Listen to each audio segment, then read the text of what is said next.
نیند عطا فرما دیتا ہے۔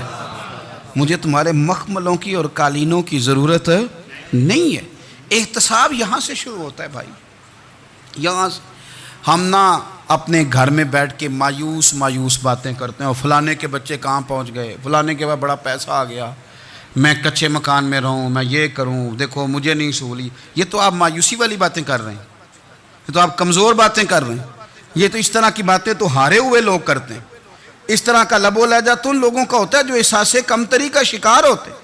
یہ آپ نے کس طرح کا لب و لہجہ، اور اپنے بچوں کو آپ بھکاری بنا رہے ہیں تاکہ دوسروں کو دیکھیں تو مایوس ہو جائیں۔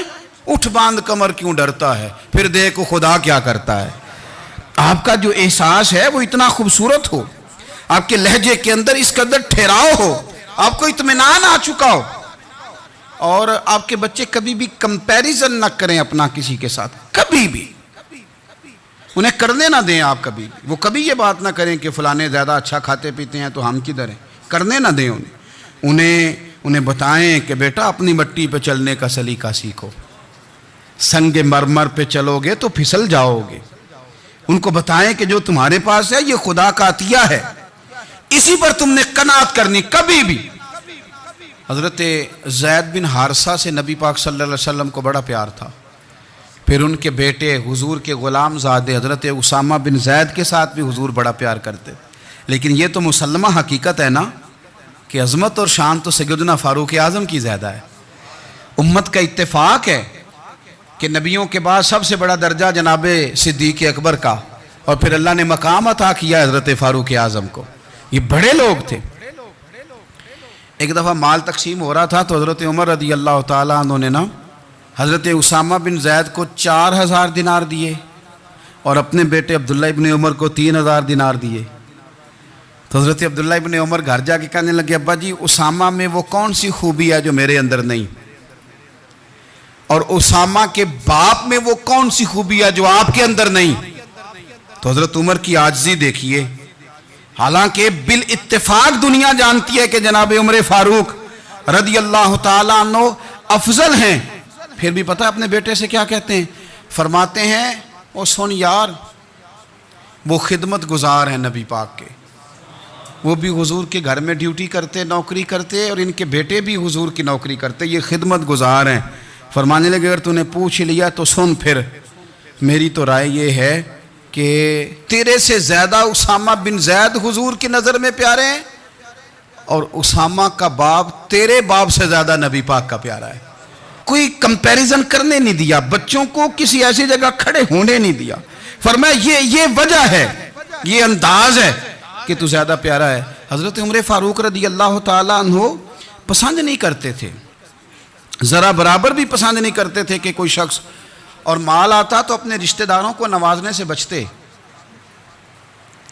مال غنیمت آتا ہے نا، ہمارے ہاں تو اللہ خیر کرے جب کوئی بندہ کونسلر بنتا ہے، چیئرمین بنتا ہے، تو ٹھیکہ کس کو دیتا ہے؟ کوئی چلو بھتیجا مل جائے، کوئی بھانجا مل جائے، کوئی چھوٹا بھائی، اسے بھی کام مل جاتا ہے ساتھ۔ نوازنے پہ لوگ آتے ہیں تو وہ تلاش کرتے ہیں کہ کہاں کہاں کو میرا ہے، وہ ٹینڈر ہی ان کے نام کے پاس ہوتے ہیں جن کی طرف ذرا نظر کرم زیادہ ہوتی۔ حضرت عمر فاروق مال تقسیم کر رہے تھے تو بیٹی آگے کہنے لگی، ابا جی رشتہ داروں کا بھی حق ہوتا ہے، آپ سب کو دیتے ہیں، آپ کے اپنے آپ کے قریب ہی نہیں آتے۔ تو حضرت عمر فاروق نے کیا لفظ کہے، کیا حقیقت ہے، کیا حسن ہے۔ فرمانے لگے پتر یہ مال تیرے باپ کا نہیں مسلمانوں کا ہے، جب تیرے باپ کا ذاتی مال ہوگا تو اپنے رشتہ داروں کو دے گا، یہ مسلمانوں کا مال ہے، یہ اسی حساب سے تقسیم ہوگا جو عدل کا حساب ہے، جو ترازو ٹھیک ہے۔ فرمایا تو مجھے یہ مشورہ نہ دے، یہ مسلمانوں کا مال۔ یہاں سے نظام احتساب شروع ہوتا ہے، یہاں سے انسان آگے بڑھتا ہے، اور پھر کوئی تکلف نہیں کسی پر حضرت عمر کا، کوئی چھوٹا ہے یا بڑا ہے۔ حضرت ابو سفیان رضی اللہ تعالیٰ عنہ سردار رہ چکے ہیں مکے کے، بڑے آدمی، لیکن نظام احتساب میں کوئی چھوٹا بڑا نہیں ہوتا۔ حضرت عمر فاروق مکہ مکرمہ گئے تو لوگوں نے کہا حضور جناب ابو سفیان نے گلی میں پتھر رکھے، اور بہت سارے لوگوں کو رستوں میں تکلیف ہو رہی ہے، تو حضرت ابو سفیان رضی اللہ تعالیٰ عنہ سے بھی لوگ کہہ دیتے تو وہ بھی اٹھا دیتے، لیکن لوگوں نے چونکہ وہ سردار تھے، بڑے تھے، تو لوگوں نے ان سے کہا نہیں۔ حضرت عمر جب آئے تو کہا تو جناب عمر نے پرواہ نہیں کی، خود آئے جناب ابو سفیان سے کہا یہ پتھر آپ نے رکھے؟ کہا حضور ہاں۔ فرمایا یہ بھی اٹھائیے، یہ بھی اٹھائیے، یہ بھی اٹھائیے۔ جب وہ اٹھا رہے تھے تو حضرت عمر کہہ رہے تھے شکر نہیں اللہ کا کہ عمر کہہ رہے ہیں اور ابو سفیان مانتے جا رہے ہیں۔ شکر نہیں، یہ نظام احتساب ہے کہ بڑا ہو یا چھوٹا ہو اس کو یہ حق حاصل نہیں ہے کہ مسلمانوں کو وہ کسی تکلیف میں کسی بھی صورت میں مبتلا کرے، کہیں بھی کسی جگہ بھی، اس کو یہ والی اجازت نہیں۔ حضرت سیدنا عمر فاروق رضی اللہ تعالی عنہ۔ پھر ایک اور بات تھی، میں کئی دفعہ یہ بات کہتا ہوں اور مجھے ذاتی طور پر اس کا بڑا تجربہ ہے۔ کچھ لوگ نا خوشامد پسند ہو جاتے ہیں، بڑی عمدہ تعریف کرتے ہیں، اوئے ہوئے ہو پول باندھتے ہیں پورے، آپ کے پاس آئیں گے تو کہیں گے جناب آپ سے زیادہ اچھا بندہ ہی کوئی نہیں، تو وہ نا آپ سے کام نکلواتے ہیں۔ پھر وہ کسی دوسرے کے پاس جاتے ہیں تو اسی طرح کا رویہ وہ دوسروں کے ساتھ کرتے ہیں۔ یہ عام لوگوں میں بھی مرض ہوتا ہے، عام لوگوں میں بھی۔ اور بادشاہ ہو بندہ اگر، پھر تو اس کا دل کرتا ہے میں اگر بادشاہ سلامت ہوں تو دو چار بندے دیہڑی پہ رکھ لوں پر میری تعریف ضرور کریں۔ پابندی ہوتی ہے، لوگ یہ کام بڑے شوق سے کرتے ہیں۔ اور شیخ سعدی فرمایا کرتے تھے لکڑی کو گھن کھا جاتی ہے اور بڑے لوگوں کو خوشامد کھا جاتی ہے، کھا جاتی ہے خوشامد۔ حضرت عمر فاروق رضی اللہ تعالیٰ عنہ اس معاملے میں بھی بڑے مضبوط تھے۔ ویسے مجھے اور آپ کو اچھا کون لگتا ہے؟ ہماری غلطیاں بتانے والا؟ ہمارے ایسا فرمایا کرتے تھے اپنے دشمنوں کی باتوں پر بھی غور رکھو، تمہارے دشمن تمہیں نکھار دیتے ہیں، تمہارے اندر جو کوتاہیاں ہوتی ہیں وہ تمہیں پتہ چل جاتی ہیں کہ یہاں یہاں یہاں یہاں میری اصلاح ہو رہی، ان پر غور کرو وہ کیا کہتے ہیں۔ حضرت عمر فاروق کی تعریف کی ایک بندے نے، کمال تعریف کی، وہ اس کا خیال تھا کہ رزلٹ بڑا شاندار آئے گا، بادشاہ کی تعریف ہوتی تھی تو پھر تھیلی جاتی تھی اشرفیوں کی، کمال رزلٹ آئے گا۔ تو حضرت عمر جب وہ پوری کر چکا نا بات تو فرمانے لگے تو خود بھی ہلاک ہوا اور مجھے بھی ہلاک ہی کر دیا ہے، خود بھی تباہ ہوا ہے مجھے بھی تباہ کر دیا۔ کس طرح کی باتیں کر رہا ہے؟ ایک بندہ اور آیا اور اس نے آ کے کہا کہ پوری امت میں سب سے افضل ہے فاروق اعظم آپ ہی ہیں۔ تو حضرت عمر فاروق فرمانے لگے تجھے تیری ماں روئے، ابو بکر تجھ سے بھی افضل تھے، تیرے باپ سے بھی افضل تھے، اور صدیق اکبر مجھ سے بھی افضل ہیں اور میرے باپ سے بھی افضل ہیں۔ یہ تو کس طرح کی بات کر رہا ہے؟ یہاں ہر شے ہضم نہیں ہو جاتی، فوری طور پہ لوگ ڈکار بھی پورا نہیں لیتے۔ قرآن مجید نے کہا فَلَا تُزَكُّوا أَنفُسَكُمْ هُوَ أَعْلَمُ بِمَنِ اتَّقَىٰ، اپنے منہ سے نہ کہو میں پاک صاف ہوں، اللہ زیادہ بہتر جانتا ہے کہ تم میں سے پرہیزگار کون ہے۔ اپنے منہ سے تعریفیں کرتے کراتے ہو، یہ مزاج چھوڑ دیں۔ حضرت عمر رضی اللہ تعالیٰ عنہ پسند نہیں کرتے تھے۔ ایک آدمی نہ چلتا تھا وہاں تو بڑا متکبرانہ چال کے ساتھ چلتا، حضرت عمر نے دیکھا، یہاں تک احتساب فرماتے تھے، زمین پہ زور زور سے پیر پٹکتا، چال بڑی اس کی متکبرانہ، لوگ بڑے پریشان ہوتے۔ حضرت عمر نے ایک دن سمجھایا، باز نہیں آیا، اگلے دن پہ درہ نکال لیا، لگائے 4 درے، فرمایا آج کے بعد نہ چلنا اس طرح مدینے میں پیر پٹک پٹک کے۔ اس وقت تو اسے غصہ لگا، لیکن کچھ دیر کے بعد نا جب غصہ اترا تو حضرت عمر کے پاس آیا، کہنے لگا حضور اللہ آپ کا بھلا کرے، آپ نے درے نہیں مارے، آپ نے تو شیطان بھگا دیا جو میرے ساتھ چمٹا ہوا تھا، چمٹا ہوا شیطان آپ نے مجھ سے بھگا دیا ہے۔ یاد رکھیں مسند امام احمد بن حنبل میں حدیث ہے، اللہ کے پیارے رسول صلی اللہ علیہ وسلم فرماتے ہیں جو دنیا میں متکبرانہ چال کے ساتھ چلتا ہے نا، قیامت کے دن وہ اللہ سے اس حال میں ملے گا کہ رب اس سے ناراض ہوگا، متکبرانہ چال سے نہیں چلیں گے۔ تو حضرت فاروق اعظم رضی اللہ تعالیٰ عنہ کا یہ طریقہ تھا کہ آپ خیال کرتے، اور پتہ کس طرح کا آپ کا مزاج تھا، فرماتے تھے تقسیم کرو، دوسروں کا بھی خیال رکھو۔ جس طرح بندہ دیوانہ وار نہیں لوگوں کا خیال رکھتا کہ بندہ بگڑے کوئی نہ، دیوانہ وار۔ کچھ لوگ تبلیغ کرتے ہیں رسمی، اور کچھ لوگ ایسے ہوتے ہیں جو لوگوں کی اصلاح میں دیوانے ہو جاتے ہیں، ان کی خواہش ہوتی ہے یہاں بھی بندہ ٹھیک ہو جائے، یہاں بھی بندہ ٹھیک ہو جائے، یہاں بھی بندہ ٹھیک ہو جائے۔ کچھ لوگ کڑی نگرانی کرتے ہیں کہ انسان بگڑنے نہ پائے۔ حضرت عمر فاروق رضی اللہ تعالیٰ عنہ نا گوشت والی دکان کے پیچھے جا کے بیٹھ گئے کئی دنوں تک۔ وہ کہنے لگا حضور یہاں کیا ہے؟ فرمایا تو اپنا کام کرنا۔ گوشت والی دکان پہ بیٹھے، کام کر اپنا،